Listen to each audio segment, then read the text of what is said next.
Ok, bueno, vamos a ministrar la palabra en esta mañana. Vamos a ir a Primera de Corintios capítulo 3. Estamos hablando de que el camino de Dios es un camino ¿de qué? De fe. El camino de Dios es un camino ¿de qué? De fe.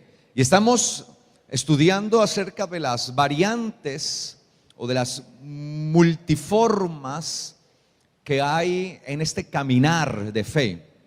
En esta permanencia en el Señor, en esa emuná, la palabra fe, en hebreo, emuná. Me gusta hacer el énfasis muchas veces en el idioma original, el idioma hebreo, porque tal vez las palabras en español no son tan cercanas a la idea original de lo que Dios quiso decir a través de la palabra, de la escritura. Y recuerde que la palabra que comúnmente se traduce al español como fe en la Biblia es emuná. ¿Cómo? Emuná.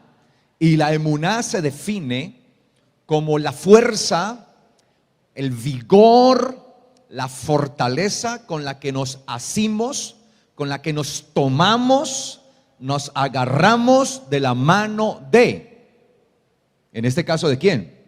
Del eterno Dios.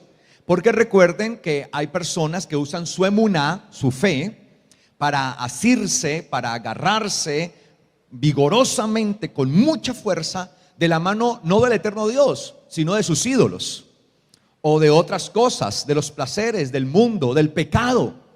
Por eso usted ve que hay gente que está agarrada del pecado, porque se ha usado ese vigor para asirse a algo falso, a los ídolos. Por eso usted ve que usted, no sé si ha visto personas que les cuesta, no, y es que yo no dejo mi ídolo, y son apegados, y uno les habla y les predica, y uno dice, pero ¿por qué no entienden? ¿Por qué? Porque han usado su pegamento, ¿sí? Ese super pegamento que es la emuná, la fe. Han usado su fuerza, su vigor para adherirse, y por más que se les habla del evangelio, están adheridos y no sueltan aquellas cosas. Por lo tanto, nosotros tenemos que usar nuestra emuná correctamente y cada día asirnos con mayor fuerza a la mano, pero del eterno Dios. ¿Ok? Entonces, eso es emuná en pocas palabras. Ahora, ese asirse a la mano de Dios totalmente con nuestra fuerza, pues genera ¿qué? Fidelidad. ¿Fidelidad a quién? A Dios, porque estamos tomados de la mano de Él, nadie más. Genera confianza. ¿Confianza en quién? Pues en el eterno Dios. Genera todo ese tipo de bendiciones en nuestra vida. Por eso la fe se define como confianza también. Se define como fidelidad, seguridad, estabilidad. Pero cuando estamos agarrados de manera correcta, de la manera correcta al eterno Dios. Entonces, hace 8 días entendíamos que ¿quiénes iban a recibir la recompensa? ¿Quiénes?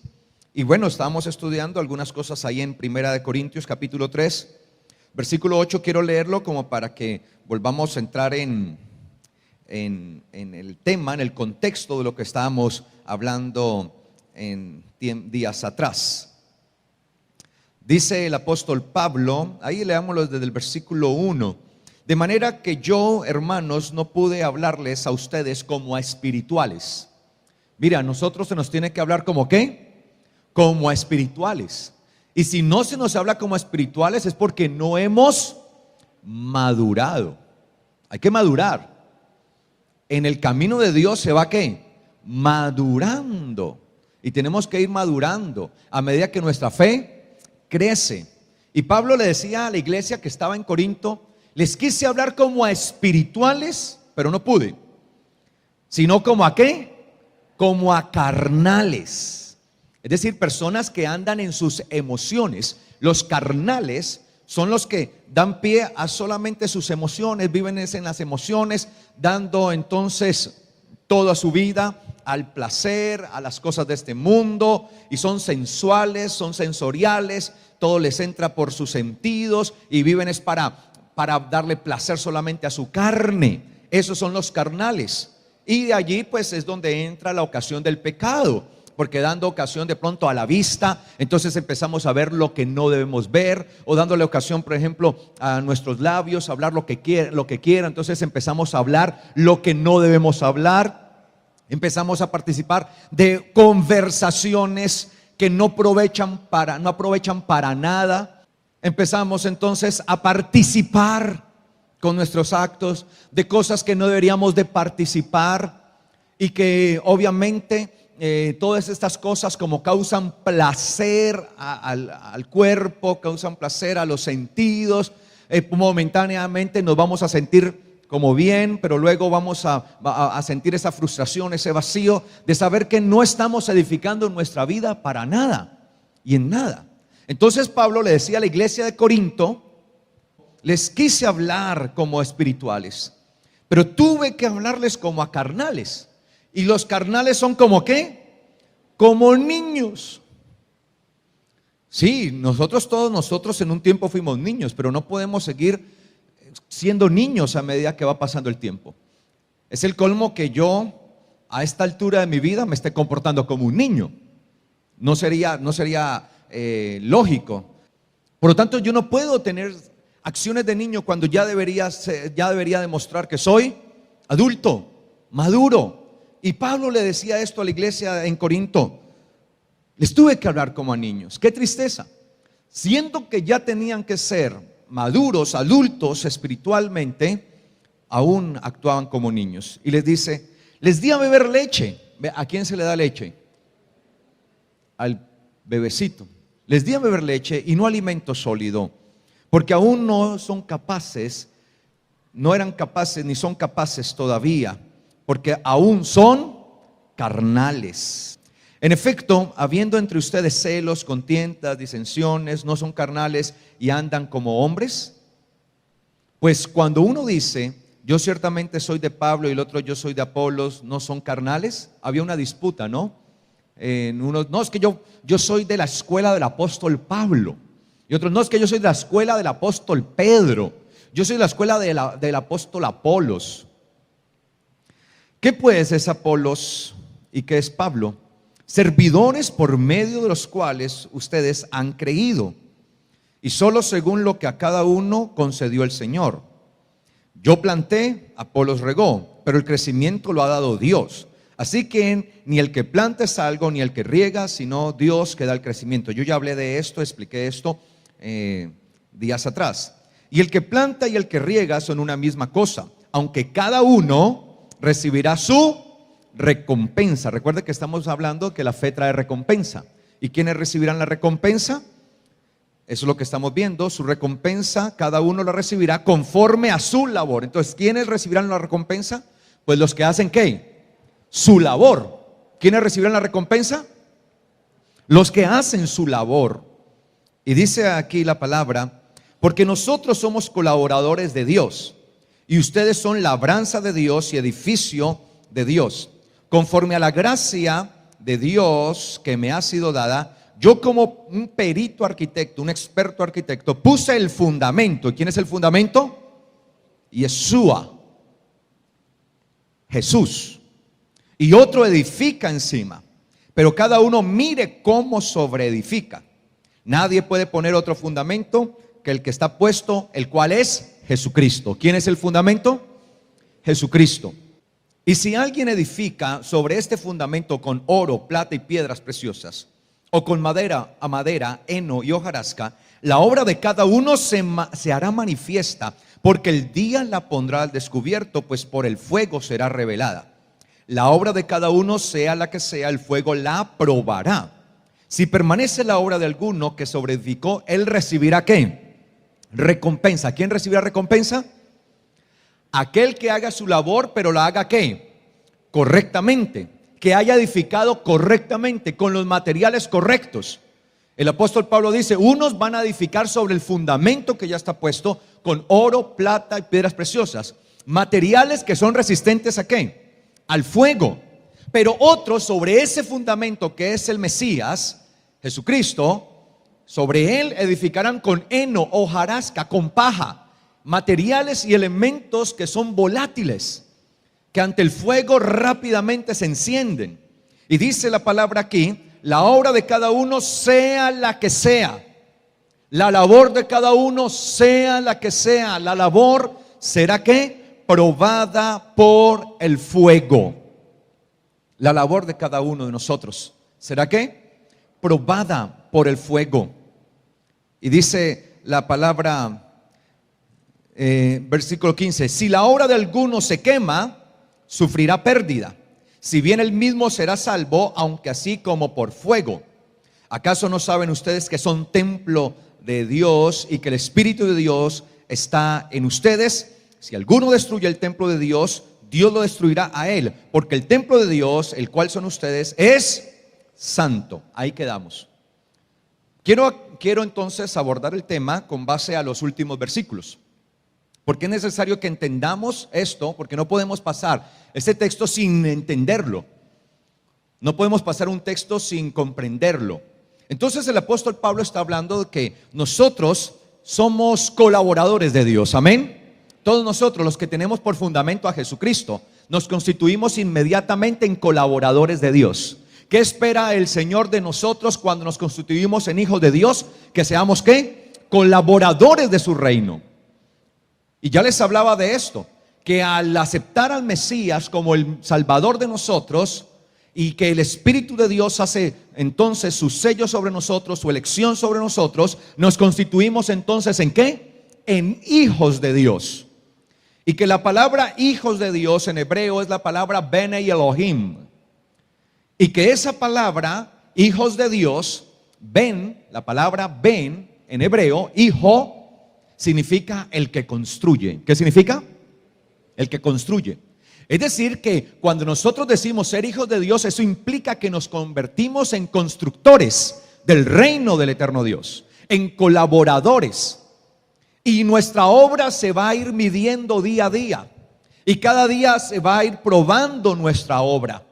Esa obra que hacemos nosotros como colaboradores y como constructores del reino. Y es que de eso se trata la emuná, en donde cada uno de nosotros nos aferramos al eterno Dios, pero en ese aferrarnos adquirimos compromiso con el eterno Dios. Y no solamente con el eterno Dios, sino que adquirimos un compromiso los unos a los otros. Cada uno de los que estamos aferrados a la mano del eterno Dios, adquirimos un compromiso los unos hacia los otros.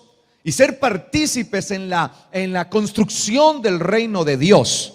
Entonces dice la Biblia acá, que cada uno será probada su obra, su labor. La obra que permanezca, esa recibirá ¿qué? Recompensa. Pero la que se queme, no recibirá recompensa, aunque será salvo. Y dice que el fuego la probará. En este caso, ¿quién es el fuego? ¿El infierno? No. Aquí no está hablando de salvación en realidad. Porque dice la escritura aquí en el versículo 15, si la obra de alguno se quema, ¿y se quema por qué? Por el fuego, él sufrirá pérdida, si bien él mismo será salvo, aunque así como por fuego. Él es el fuego. Ahora, aparte de que Dios mismo, el eterno Dios, y lo vemos en Yeshua, es como un fuego refulgente, eso lo podemos ver aquí en Apocalipsis. Si usted abre allí su Biblia en Apocalipsis capítulo 1, pues Juan tuvo una visión bastante tremenda y hizo una descripción de Yeshua. Dice acá versículo 12 del capítulo 1, me volví para ver la voz que hablaba conmigo, y vuelto vi 7 candelabros de oro, y en medio de los 7 candelabros a uno semejante a hijo de hombre, vestido de una ropa que llegaba hasta los pies, y tenía el pecho ceñido con un cinto de oro. Su cabeza y sus cabellos eran blancos como blanca lana, como la nieve. Sus ojos como llama de fuego. Sus pies eran semejantes al bronce pulido, refulgente como en un horno, como cuando el bronce está en el horno a todo. Y su voz como estruendo de muchas aguas. En su diestra tenía 7 estrellas, y de su boca salía una espada aguda de 2 filos, y su rostro era como el sol cuando resplandece con toda su fuerza. Y cuando lo vi, caí a sus pies como muerto. Él hace una descripción de Yeshua, como si fuera un fuego, como el sol le ve. Y Él mismo es ese fuego. Es decir, en Yeshua nosotros siempre estaremos siendo probados, porque es necesario que cada uno de nosotros seamos probados en Él. Seamos probados. Ahora, no somos probados para ser destruidos, somos probados para ser aprobados.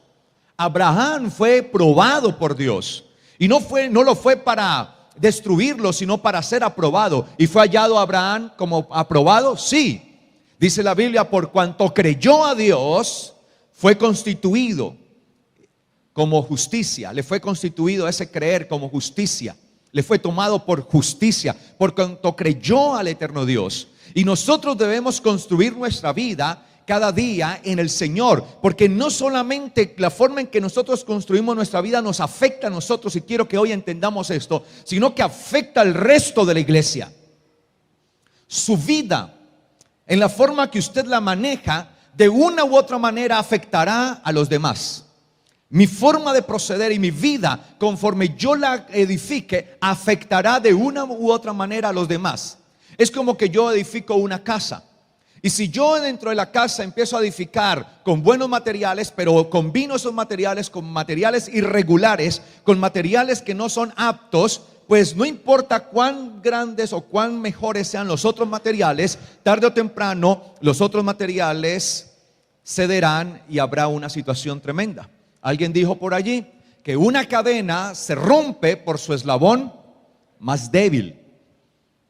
Entonces, cuando hay un eslabón mal hecho, mal fabricado, no está el material correctamente adherido, el material que se usó en ese eslabón no es el correcto, no importa qué tan buenos sean los otros eslabones de la cadena, se va a romper siempre por el que tiene el material defectuoso. Y una cadena rota, ¿de qué sirve? A veces pensamos, y eso es algo que nosotros debemos aprender, que esto del ser hijos de Dios es algo meramente individual. Sí, la salvación es individual, en el sentido de que cada uno de nosotros tomamos la decisión de venir ante Yeshua y reconocerle a Él como Señor y Salvador. Pero desde ese momento, cuando nos integramos a Él, pasamos a ser parte de una comunidad que se conoce como la iglesia. La iglesia de Jesucristo. Y usted y yo somos parte de esa comunidad, y no podemos perder ese norte. Tenemos que aprender de lo que hace el pueblo judío. Si hay algo que tiene el pueblo judío, y me fascina eso, es ese pensamiento de colectividad. Hay un proverbio judío que dice, o una enseñanza judía, más que un proverbio es una enseñanza judía, que dice que un judío estaba en una barca haciendo un hoyo sobre ella. Y a medida que estaba haciendo el hoyo, otro judío puso la mano en el hombro de aquel que estaba haciendo el hoyo y le dijo: oye, hermano, ¿qué haces? Si tú te hundes, nos hundimos todos, porque todos estamos en la misma barca. Por lo tanto, si yo le hago un hoyo a la barca, no solamente me hundo yo, sino que se hunden otros. Y yo debo entender esto. Por lo tanto, la demanda cuando somos hijos de Dios es mayor. A veces pensamos que estamos por allí, que somos aparte, y que lo que yo haga no afecta a los demás. Sí afecta. Sí afecta. Por eso cada uno debe mirar cómo es que está sobreedificando. Y por eso la Biblia enseña que nos tenemos que aprender a exhortar los unos a los otros. Eso es parte de nuestra emuná, porque a medida que nos exhortamos y nos ayudamos unos a otros, la emuná de cada uno de nosotros va ¿qué? Creciendo. En Israel, el pueblo judío piensa de manera colectiva. Se piensa en la redención de manera colectiva. Se piensa siempre de esa manera. Nosotros a veces como iglesia somos muy individualistas. Y no me interesa tal vez lo que le está pasando al otro. Y a mí me debe interesar, porque de una u otra manera lo que le pase al otro me va a afectar a mí como iglesia. Y lo que yo haga va a afectar a los demás, para bien o para mal. Y de ahí viene la responsabilidad que cada uno de nosotros tenemos como iglesia. Entonces dice aquí que seremos probados. Claro, Yeshua, que es el fundamento, tiene que probarnos día a día, momento a momento. Tenemos que estar siendo probados constantemente. Es algo inevitable. Todo hijo de Dios tiene que ser probado para ser aprobado. Entonces allí vemos en 1 Corintios, donde estábamos, regresemos allí. 1 Corintios capítulo 3. Si la obra de alguno se quema, sufrirá pérdida. Si bien él mismo será salvo, aunque así como por fuego. No se está hablando entonces de condenación o de salvación, porque dice que la obra de aquel que se quema sufrirá pérdida, aunque será ¿qué? Salvo. Entonces nosotros todos deberíamos preocuparnos los unos por los otros, animarnos, exhortarnos. De hecho, hay un pasaje en la Biblia que nos enseña cómo debemos exhortarnos. Y una de las maneras que nos debemos exhortar es recordándonos que el Señor viene pronto.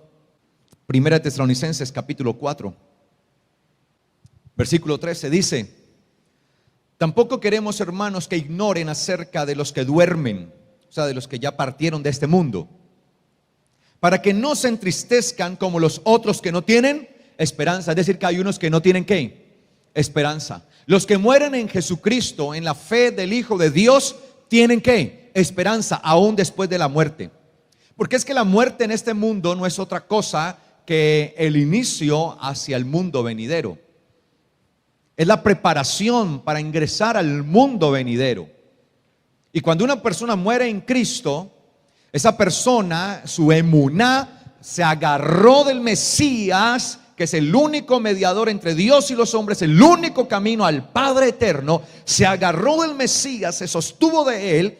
Pues déjeme decirle, cuando esa persona muere, su alma inmediatamente va a un lugar llamado el paraíso.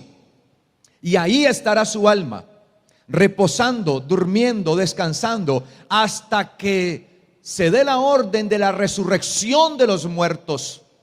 Y dice la Biblia que cuando esa orden se dé, se escuche esa trompeta, los muertos en Cristo ¿qué? Resucitarán, es decir, saldrán de allí, de ese lugar, el paraíso glorioso, que está reservado como para albergar las almas que esperaron en el Mesías, y ahí resucitarán, es decir, recibirán el cuerpo nuevo, para ser tomados por el Mesías y ser llevados ¿a dónde?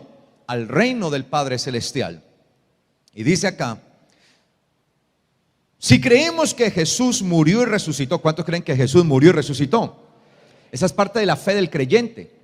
No podemos negar eso. A algunos el Mesías se les quedó en la cruz, y por eso andan con él colgado para arriba y para abajo, en la cruz. Él murió y resucitó, ascendió. Él no se quedó colgado en un madero. Y dice aquí: por lo cual decimos esto en palabra del Señor, no es palabra humana, del Señor, que nosotros que vivimos, que habremos quedado hasta la venida del Señor, no precederemos a los que durmieron. El Señor mismo, con voz de mando, con voz de arcángel y con trompeta de Dios, descenderá del cielo. Entonces los muertos en Cristo resucitarán primero. ¿Quiénes resucitarán primero? Los muertos en Cristo. Luego nosotros, los que vivimos, los que hayamos quedado, seremos arrebatados, seremos tomados, seremos sacados juntamente con ellos en las nubes para recibir al Señor en el aire, y así estaremos siempre con el Señor. Versículo 18: por tanto, aliéntense, exhórtense los unos a los otros con estas palabras. ¿Con qué palabra nos debemos estar exhortando? Hermano, prepárese que para el tiempo de la resurrección, cuando resucitemos, ¿a dónde vamos a resucitar? Jesús dijo, lo dice Juan 5:29, unos resucitarán para vida eterna y otros para condenación eterna. ¿A dónde vamos a resucitar? ¿A condenación eterna o a vida eterna? Y si nuestra forma de proceder se está desviando, pues nos estamos yendo del propósito de Dios. Por lo tanto, tal vez nuestra resurrección va a ser una resurrección para pena, para vergüenza, para muerte, para condenación. Pero cuando nosotros nos alentamos los unos a los otros y no permitimos que se desajuste ningún ladrillito de esta construcción, porque haga de cuenta que usted es parte de una construcción como si fuéramos ladrillos puestos los unos sobre los otros, y eso lo vamos a ver ahora. Entonces allí estamos, y así alimentamos nuestra emuná, recordándonos, alentándonos, siguiendo adelante, sabiendo que un día está el día del Señor, y ese día está cerca, mi amado, más de lo que usted se imagina. Y sonará la trompeta, porque el apóstol Pablo dice, y sonará trompeta, y los muertos en Cristo resucitarán primero. Y los que estemos aquí, si nos corresponde a nosotros ese tiempo, dice, seremos tomados por el Señor, seremos arrebatados. Eso es una esperanza gloriosa que tiene solamente la iglesia. Eso es una profecía dada para la iglesia. Es algo que está en cumplimiento, apenas se va a cumplir. Y somos parte integral. Por eso él dice, tomará, los tomará, nos tomará. No vendrá por uno, a su iglesia tomará. Entonces, regresando nuevamente ahí a 1 Corintios, capítulo 3, nos tenemos que estar alentando unos a otros. No dejando que mi hermano se derrumbe. Cuando uno ve una casa y uno nota que se está dañando cierta parte de la pared, pues ¿qué hace uno? La manda a reparar. Hay una humedad, inmediatamente uno tiene que intervenirla, porque si usted deja coger ventaja a eso, lo más probable es que eso termina tumbando la pared y puede terminar tumbando una casa. Deje una casa abandonada por varios años, expuesta a todo lo que le puede pasar. Después de varios años, cuando llegue, la encuentra derruida, está totalmente caída. Y nosotros tenemos que estar alentándonos unos a los otros. Así lo que hacemos es afirmar nuestra emuná en el Señor. Y dice allí el versículo 16, ojo con esto: ¿acaso no saben ustedes que son templo de Dios, son templo de Dios, y que el Espíritu de Dios, por lo tanto, está en ustedes? ¿Qué somos nosotros? Templo de Dios. Pero yo quiero aclarar algo, porque es que a veces nos volvemos tan individualistas que creemos que cada uno es un templito de Dios por aparte. O sea, yo soy un templo y usted es otro templo y usted otro templo. Entonces Dios vive en diferentes templos. Somos templo de Dios, pero como nosotros como parte del templo. No es que yo sea un templo exclusivo de Dios y usted otro templo. Entonces Dios tiene una cantidad de templos. El Señor vive en un solo templo. Y todos nosotros somos templo del Espíritu Santo en esa medida. Es como si acá decimos, en esta casa, en este lugar, en este auditorio, decimos, a veces usamos expresión, aquí está la gloria de Dios. Pero entonces no está la gloria de Dios sobre o en un ladrillo, sino en lo que compone ¿qué? Todo el templo, si usamos esa expresión, bueno, por usar esa expresión. La luz que proyecta este lugar, esa luz llena este auditorio. Pero no es que la luz esté solamente en un ladrillo, está en la columna. No, la luz está en el auditorio y lo llena todo. ¿Sí me hago entender? Por lo tanto, nosotros no somos templitos, cada uno por aparte. Entonces resultan millones de templos en el mundo. Somos templos estando los unos hacia los otros. Por eso dice acá la palabra: ¿acaso no saben que ustedes son el templo de Dios?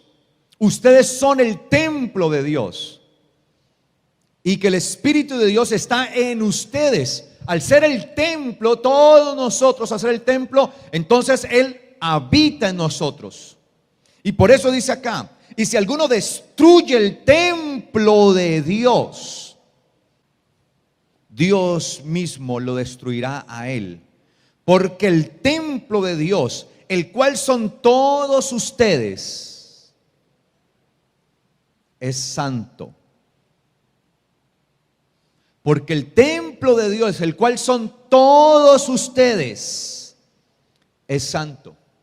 Es decir, que el compromiso ahora es mayor cuando entendemos esto. Porque muchas veces pienso, no, bueno, listo, yo soy templo aparte. Soy templo del Espíritu de Dios. Entonces si me daño, pues me daño a mí mismo. No, mi actuar dentro del templo de Dios, que es la iglesia de Jesucristo, puede perjudicar a los demás.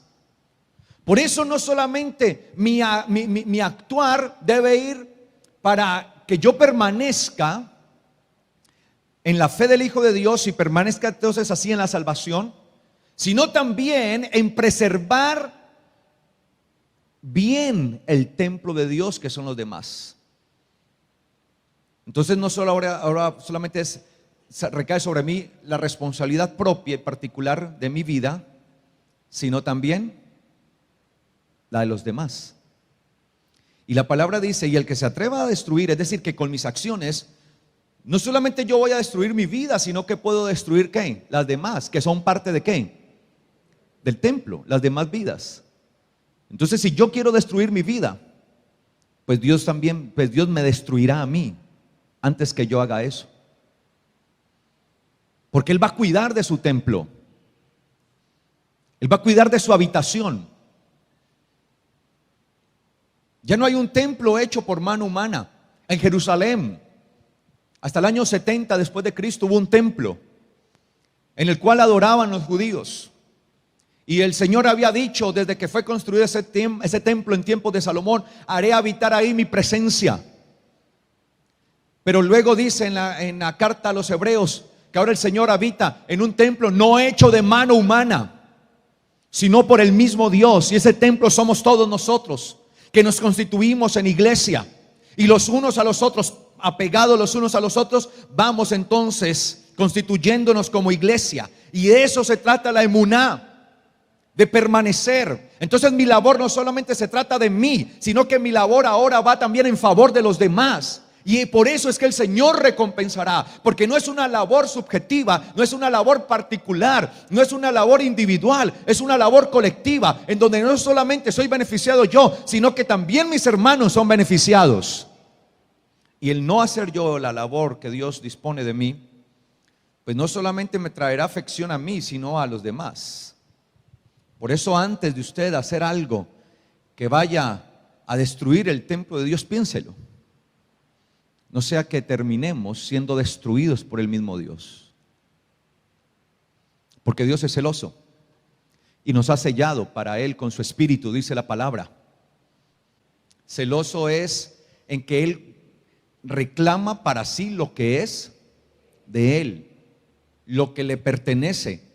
Y cada uno de nosotros que hemos reconocido a Yeshua, el Mesías, como Salvador, como Señor, ahora somos sellados por su espíritu. Pues dice la Biblia que todos los que oyeron y creyeron, todos los que ¿qué? Oyeron y ¿qué? Porque recuerde que la palabra creer en hebreo amán significa tomarse de la mano de. Y emuná es la fuerza con la que nos tomamos de esa mano. Amán es el acto, amán, creer, amán en hebreo, creer, el acto de tomarse. Y la emuná, la fe, es la fuerza con la que nos tomamos. Entonces todos los que oyeron, oímos la palabra, dice la Biblia, a todos los que oyeron y creyeron en Él, dice, han sido sellados con el Espíritu Santo, con el Espíritu de la promesa, el cual es las arras de nuestra herencia. Entonces ahora somos posesión de Él, hemos sido sellados para Él, ahora tenemos ese anillo de compromiso. Y Él espera que nos comportemos como tales, en esa santidad que se espera. Por eso dice aquí que el que destruye el templo de Dios, Él lo destruirá a él, porque el templo de Dios, que son todos ustedes, es santo. ¿Cómo es el templo? Dios no puede vivir en medio de un templo lleno de abominaciones y de pecado, de maldad. Por lo tanto, Él espera que cada uno de nosotros, como parte integral de la iglesia y de ese templo que integramos allí, seamos ¿qué? Santos. Por eso se dice, sean santos porque su Dios es santo. Y ser santo es ser apartado para Él, dedicado a Él, entregado a Él. Entonces, como parte de este templo, yo debo obviamente comportarme como tal, porque soy parte integral del templo de Dios. Por lo tanto se requiere de mi santidad, por cuanto el Espíritu de Dios habita en nosotros. Nada menos ni nada más que el Espíritu de Dios, su misma presencia gloriosa, su misma gracia, Él en nosotros, el mismo Espíritu por el cual fue levantado Yeshua de entre los muertos y por el cual fue vivificado, y que ahora actúa en nosotros, los hijos de Dios, para ser llevados a toda verdad, porque dice la Biblia que el Espíritu de Dios nos llevará, ¿qué?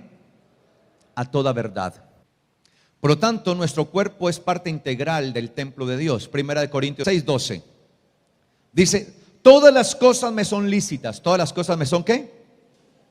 Pero no todas me convienen. Es decir, usted puede hacer todo lo que quiera, yo puedo hacer todo lo que quiera, pero debo entender que no todo lo que hago me va a convenir, va a ser de mi conveniencia. Ah, es que yo puedo tomar, ¿quién me lo prohíbe? Ah, listo, hágalo, beba, emborráchese, no hay problema. Pero ¿hasta dónde le conviene eso? Aún más médicamente, está comprobado que la persona que es dada al licor, a emborracharse, a embriagarse, dada al licor, sufre una pérdida terrible, que es pérdida del volumen en la masa cerebral. Su cerebro disminuye. Se han encontrado casos dramáticos en donde el cerebro ha disminuido hasta más del 2% de su masa.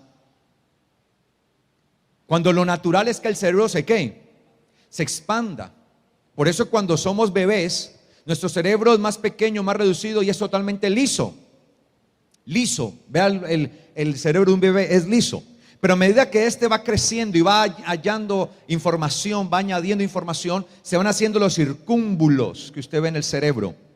Y mientras más información tiene y mientras más crece su cerebro, más circúmbulos, su cerebro se va expandiendo, va ganando volumen, pero se va reduciendo. Literalmente van teniendo un cierto retraso mental.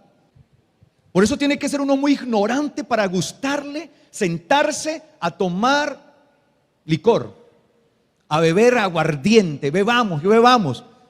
Eso es sentarse con una partida de ignorantes que cada día van hacia el retraso mental. Están destruyendo sus cuerpos. Ah, que yo quiero fumar. Pues fume, pero terminará con una enfermedad terrible, el cáncer. La cantidad de alquitrán que se le pega a los pulmones es terrible. Ah, que acabamos pautas para que usted no caiga en cosas desgraciadas, en la desgracia.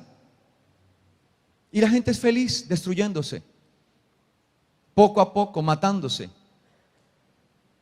Es raro, uno les pasa un cuchillo y le dice, mátese. No, ¿cómo hacer eso? Pero no capaces de hacerlo rápidamente, pero sí lentamente y con mayor sufrimiento, porque los efectos del alcohol traen destrucción y ruina. Oír lo que ha pasado estos días con esos conductores borrachos. Ese muchacho que iba y que embistió un taxi y mató a dos mujeres jóvenes. Un muchacho jovencito, no iba en cualquier camioneta, en una Audi. Eso no tiene cualquier persona. Es decir, que el muchacho debe ser de cierta posición económica buena. ¿Y de qué le sirve eso?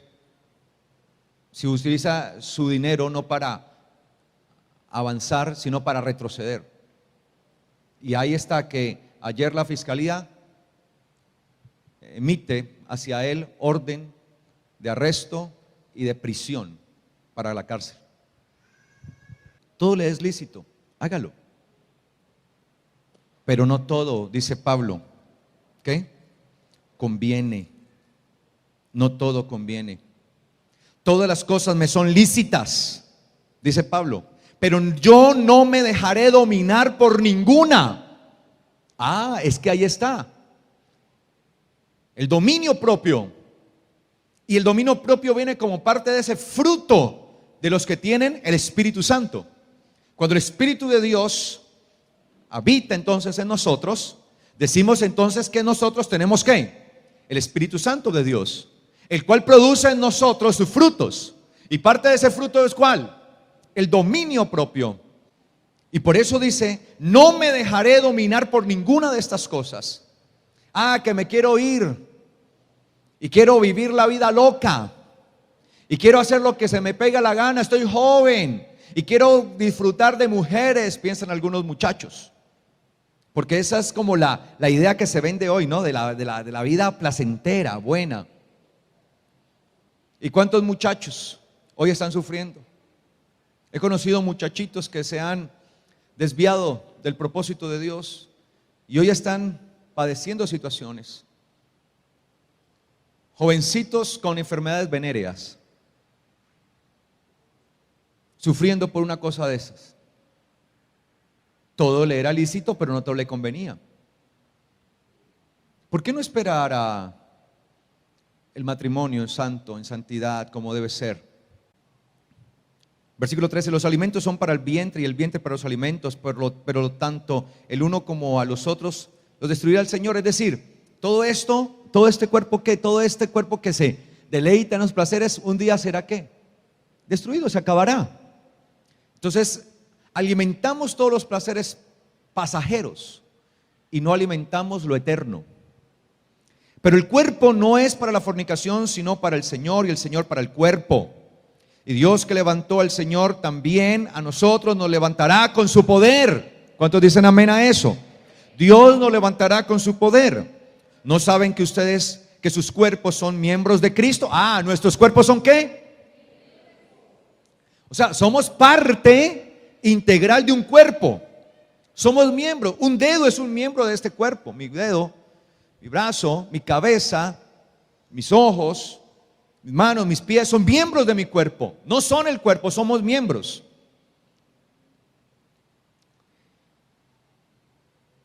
Quitaré pues los miembros de Cristo y los haré miembros de una ramera, de una prostituta, dice Pablo.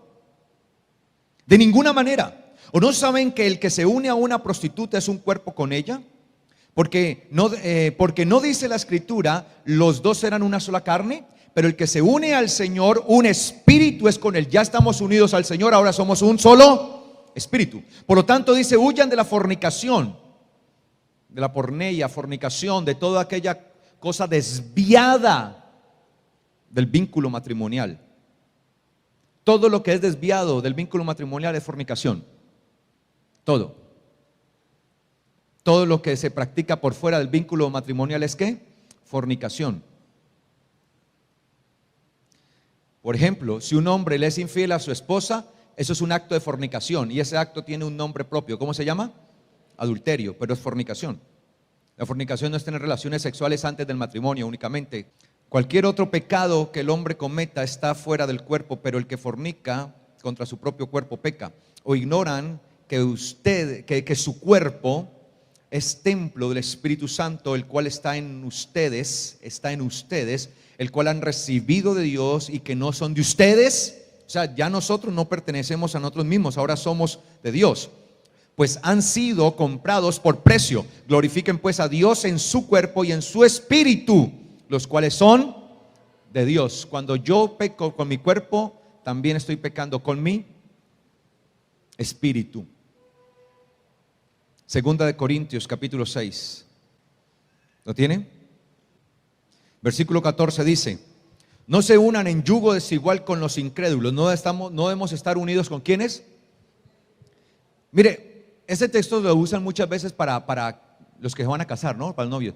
Si tiene una novia inconversa, no se una. No, pero eso no se refiere solamente a eso. Unirse allí habla de la unidad, de estar en unidad con otros. Y nosotros no debemos estar en unidad ¿con quién? Con los inconversos, con los incrédulos. Y hay gente que es feliz participando de todas las actividades de inconversos. Ellos son inconversos. Todo lo que hacen es para placer del pecado, de la carne, darle rienda suelta. Usted allí va a ser como mosco en leche. Y lo más probable es que lo halen ellos a ustedes, que usted a ellos. Porque cuando usted se encuentra en medio de una cantidad de inconversos, se va a sentir que está rodeado. Y por lo más probable es que usted termine haciendo lo que ellos le digan, que usted no haría estando aparte de ellos. O sea, no dice la Biblia entonces que no podemos hablar. Sí, uno puede hablar, pero lo que uno hable debe ser para edificación con ellos, no para participar de esto. Antes de yo ser ministro, yo tuve la oportunidad de tener mi empleo secular. Y en todas las empresas se programan actividades, fiestas, de todo ese tipo. Y yo siempre me oponía a estas cosas. Y una vez un jefe me amenazó y me cogió una cosa de aguardiente y me la echó encima. Que por qué yo era un antisocial, que por qué no participaba. Yo le decía, es que para ustedes participar y sentirse bien es beber y hablar de sus porquerías, le dije así. Y yo acá tengo un contrato para responder por mi trabajo, no para estar de farra con ustedes. Y se enojó y me tiró eso. Y yo fui a hablar a la jefe, pues la jefe de todos, y expuse mi caso. ¿Sí? Y le dije, jefa, me voy, no más. No, quédese. No, y nos llamaron, mire, yo me voy. Yo no puedo estar en un lugar donde se respete de esa manera. Porque yo tengo aquí en mi contrato no decía que yo tenía que estar cada 8 días de farra y de bebeta con los de la oficina. Y yo creo que he cumplido hasta el momento. Y renuncié.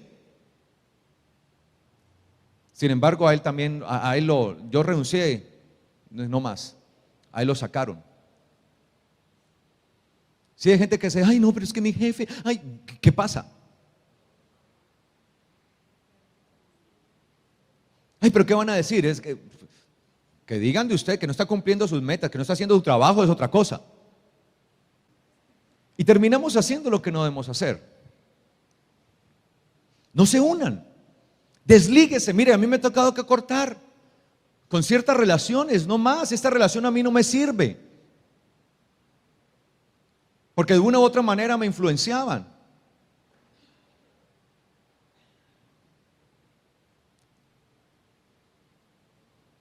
Y no es que uno se vuelva un ermitaño, es que yo ahora debo saber que soy parte del templo de Dios, donde Él habita.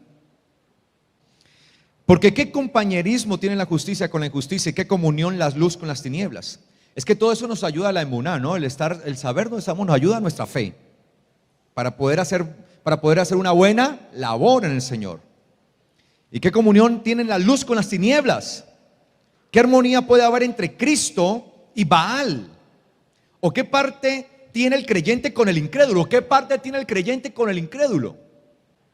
¿Qué comunión?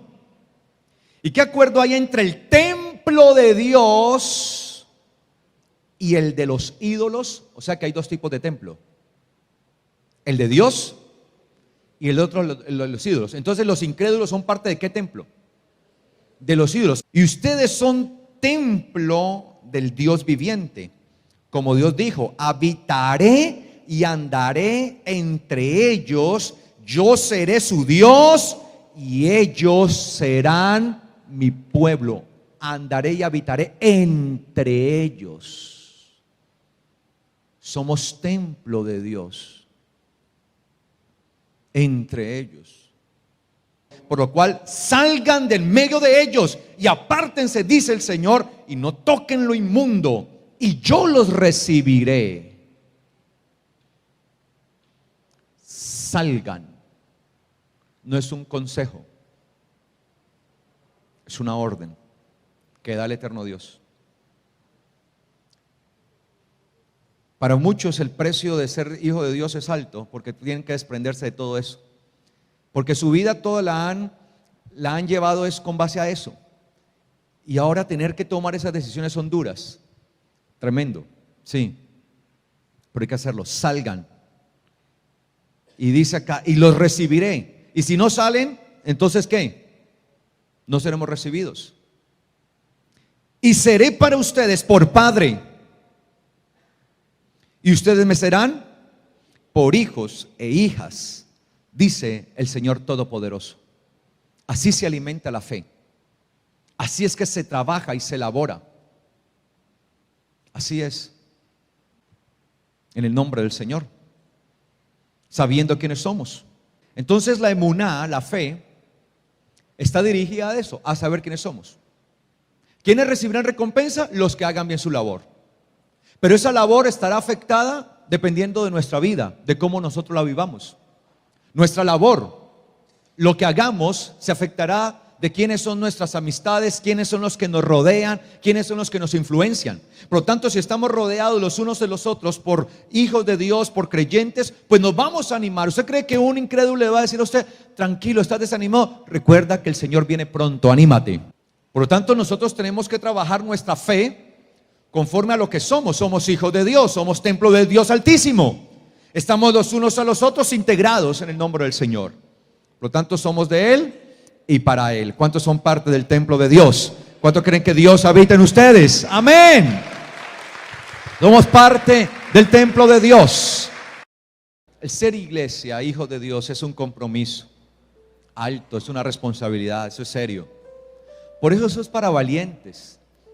Por eso dice la Biblia que el reino de los cielos será tomado, arrebatado por valientes. Porque se necesita esa valentía para poderle decir no a las cosas del mundo, no al pecado, no a aquellas cosas que destruyen y roban valor a nuestra vida. Padre, gracias por tu palabra. Señor, queremos ser un templo verdadero para ti, donde tú andes, que se cumpla esa palabra. Andaré entre ellos, andaré entre ellos. Estaré con ellos, serán mi pueblo, yo seré su Dios. Seré por padre para ellos y ellos serán mis hijos. Y los recibiré, Padre. En el nombre de Jesucristo te pedimos que nos ayudes a andar de la manera correcta, de tal manera que un día, el día de mañana, seamos recibidos por ti. No queremos ser recibidos por el mundo, sino por ti. No queremos ver los brazos abiertos del mundo, sino los tuyos. Ayúdanos, por favor, eterno Dios, a no dejarnos contagiar de las cosas de este mundo. Gracias, Padre, por la obra que estás haciendo en cada uno de nosotros. Es una obra de perfeccionamiento. Ayúdanos a madurar. Y a medida que maduramos, que nuestra fe crezca, se incremente. Esa emuná con la que nos sujetamos a ti, Padre.